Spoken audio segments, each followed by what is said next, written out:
Hey everybody, welcome back to Go Read Some Comics with me, Professor Jenna. I am coming to you with this channel's very first exclusive video interview, which is a surreal statement in and of itself. It's for a book that I have been extremely excited for since the split second it was announced, and I am so honored that I got to talk to the creative team about it. It is Metamorpho, the Element Man #1, which arrives on Wednesday, December 25th. It's written by Ewing and drawn by Steve Lieber, two creators who I have thoroughly loved in their respective works. When you put them together, it is just weird and wacky and wonderful magic. I got to talk to them about putting the series together, revamping some of the supporting cast, and of course Metamorpho's appearance in next year's Superman movie. Although this was recorded before the trailer, so we had absolutely no context for what he would look like. Thank you so much to Al and Steve for lending their time to this interview. Thank you so much to DC for helping set it up. And thank you all so much for liking, subscribing, commenting, sharing. You are a huge part of the reason why I've been able to get exclusive guests on this channel, and I'm hoping that it's the first of many. So sit back, relax, enjoy my chat with Al and Steve, and be sure to pick up a copy of Metamorpho #1 when it arrives on Wednesday, December 25th.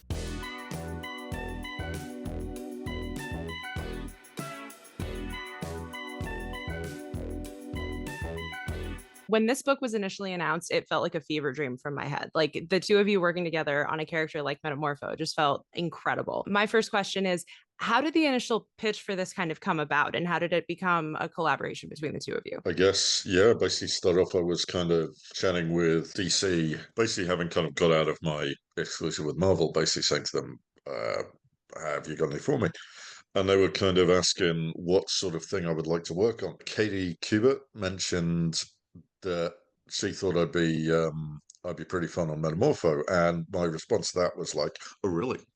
Metamorpho's available." I was all in, pretty much from that second. Really wanted to write some Metamorpho because I've been a fan of the character for a long time, and in particular the original '60s Bob Haney, Ramona Fradon series. That was huge. Like knowing that character was available, and that people wanted to kind of give him like an ongoing again. Music to my ears. And from then it was just a matter of kind of putting together a pitch that would try to sort of do a kind of classic Metamorpho story and really go all in on that vibe, on the whole kind of groovy 60s thing, fun comics, but also do a couple of things that haven't been done with Metamorpho before. We're taking a couple of swings that are new, but we can't tell you what those are yet. And Steve, how did you kind of get brought into the fold on this project? Because it feels like you are the perfect artist for this in a million different ways. I appreciate that so much. Katie Kubert asked me. She told me that yeah, Al was writing Metamorpho, and there really wasn't more that needed to be said than that. I bring me aboard. I'm in. Al, you kind of mentioned the 60s tone, especially in the narration of the first issue. It's a really pleasant surprise to read. Did you have any moments as you were writing it where you're like, this is almost too much of a tongue twister or almost like too far? I never thought it was going too far. I'm a big fan of that kind of voice and tone in general. I have a lot of sort of sincere love for it. I mean, at the same time as, yeah, it is funny. But also we never sort of wink at the reader about it. Metamorpho might literally wink at the reader, but we never do. I kind of feel like there's definitely room for that kind of tone of like, it's okay, you can put your feet up, you can just groove with Metamorpho for a while. You can, we're all sort of doing our Bob Haney impressions, or if we want to kind of cross the aisle, our Stan Lee impression. We're all here to have fun for 20 pages with Metamorpho. Just sit back, put your feet up, and have a good time. And I kind of feel like there's sort of room for a comic that kind of just does that at the moment. And it's not like I'm not doing all the other stuff. This is my happy place and my fun space. You mentioned Ramona a little bit. For both of you, and especially for Steve, how much was she really an influence in kind of modernizing Metamorpho, but still honoring kind of the touchstone of how he is portrayed as a character? The first thing I did was buy one of those wonderful showcase volumes that reprint the black and white art, and read every panel that she drew, and just immerse myself in the world, in the physics of it, in the tone of it, to try to understand how she approached these characters, how she approached that storytelling, figuring out the exact distance to approach the material from, and just to immerse myself in that world. She's brilliant, and I found myself just being incredibly jealous. Oh, that's such a great solution. Oh, that's so funny. Oh, that's good. I get to desperately struggle to try to do something as good. Steve, obviously Jimmy Olsen and even One Star Squadron are just brilliant, unbelievable books. How do you feel like your work on those really kind of influenced your work here without feeling like you're doing necessarily the same thing? They're both funny, but they're both funny in different ways and different ways from this project. In all cases, I'm working with authors with really, really strong points of view. Whatever I'm bringing to the comedy, my job is still to be a window on that point of view. Al, you kind of mentioned this being your happy place. And obviously, you're both working on this and on Absolute Green Lantern, and they feel like two fundamentally different books. How is that kind of creative experience of bouncing back and forth between those two titles? It's tricky. We are entering the holidays now, so we're in like final stretch of well, both of those actually. But like there is a kind of thing where because they are so different, I do find that I can sort of get into the headspace of each pretty easily. I'm not sort of bringing anything from kind of one bit of work to the other bit of work. Green Lantern it's quite menacing, it's quite horrific, like the tone of it, the layout, doing a lot with grids, which, obviously Jenna is free to do what he wants with, but like that's more to pace it in my own head. There's a lot more sort of pauses on the page, kind of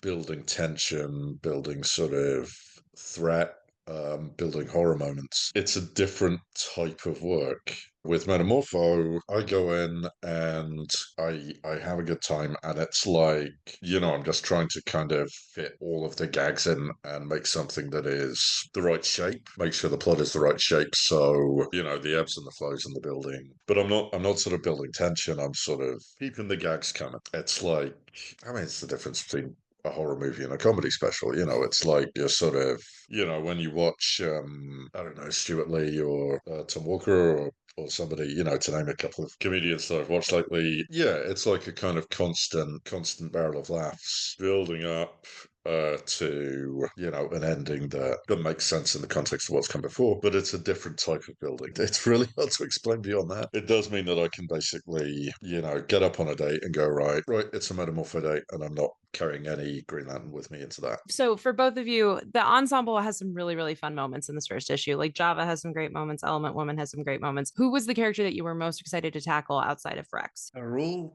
so good.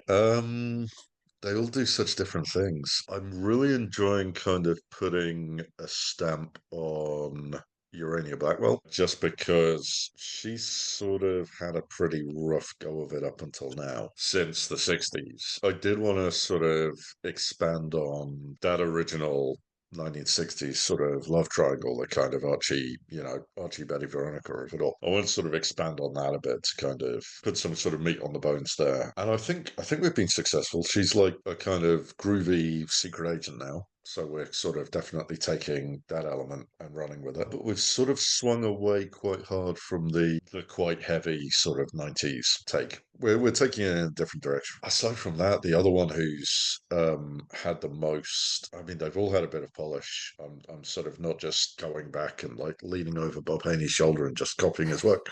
Java, I've really enjoyed building on what Jeff Lemire and sort of Mark Russell also did with that character, and kind of making him quite a sort of giving him some dignity, some kind of sadness. He's not the bozo he was in the 60s, but I still find him a very funny character. If I'm allowed to laugh at my own gags, I still enjoy what I'm doing with him. I think he's almost become the straight man. Java. I every day I sit down at the board and think I get to draw this this Neanderthal in a suit or in a tux and in Dark Current storyline. Just pure pleasure. I love how Al's writing him. Even when he doesn't have a line, I can use him to comment on the events. What do you both hope readers, both diehard fans and people who've never picked up a Metamorpho comic before in their lives, kind of take away from reading this book? Laughs. Obviously, yeah, laughs. Obviously, I hope they buy the second issue.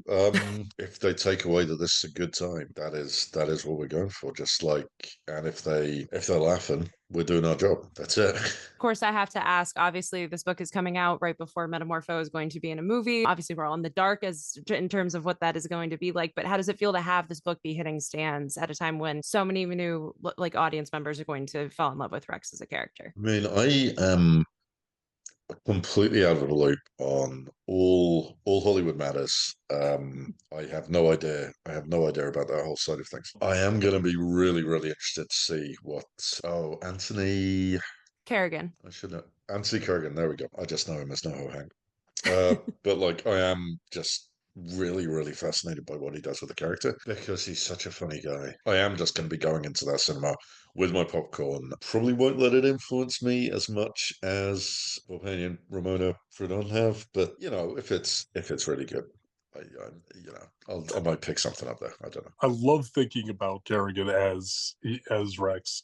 He's perfectly cast as a storyteller. Yeah, I'm always focused on the script that's in front of me and how to interpret the moment that I'm working on right there as much as possible. So I try not to bring anything that isn't the story I'm telling into the mix. That said, it would be such a delight if one of our gags somehow works its way into the movie. I suspect when I see it, I'm going to be sitting there thinking, "Oh, this is a great place. They could sneak this in." Thank you both so much for taking the time to talk with me. And again, the book is so wonderful. It's so delightful. I cannot wait for everyone to read Thank it. you. Again, thank you to Alan and Steve for lending me their time. I hope you all really enjoyed watching that interview. Please be sure to like and subscribe if you haven't already done so. It goes a long way in ensuring that I can potentially get special guests on this channel in the future. Don't forget to follow me on social media at Hey It's Jenna Lynn. I will be back on Thursday with another Creature Commandos breakdown video, but in the meantime, I hope everybody has a delightful holiday. And as always, go read some comics.